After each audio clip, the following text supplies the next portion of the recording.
The Senate voted overwhelmingly last night to proceed to consideration of H.R. 2, the Farm Bill. The reason it has reached the floor in its current form, ready for consideration, amendments, and ultimately passage by the full Senate, is the leadership of Chairman Pat Roberts and Ranking Member Debbie Stabenow. They've carried on the committee's proud tradition of focusing on substance and putting partisanship aside. As the senior senator from Kentucky, I know exactly how important this legislation is to agricultural communities in my home state and around the nation. Kentucky has 12.8 million acres dedicated to agriculture. That includes about $1 billion in soybean production last year alone, about $750 million in corn, hundreds of millions of dollars in the production of hay and tobacco, just to name a few. These crops are only part of the story. Our leading agricultural commodity is poultry, a $1 billion+ industry that employs about 7,000 Kentuckians on its own.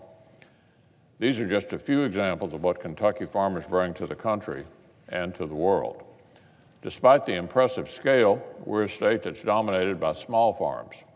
They form the backbone of rural communities throughout my state. But our farm families and those across rural America face a lot of uncertainty. Natural disasters, from droughts to floods, unstable world markets, and falling commodity prices.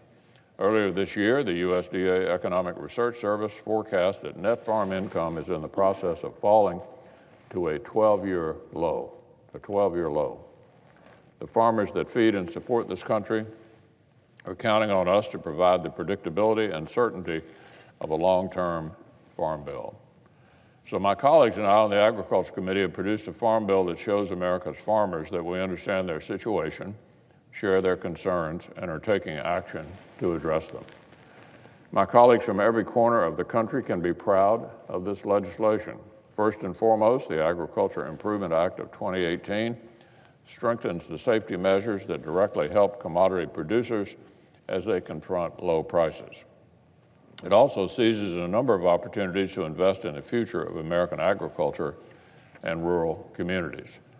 I'm particularly excited about the provision that would empower farmers to begin cultivating industrial hemp, a crop that could play a key role in going forward in Kentucky's economy and the nation's.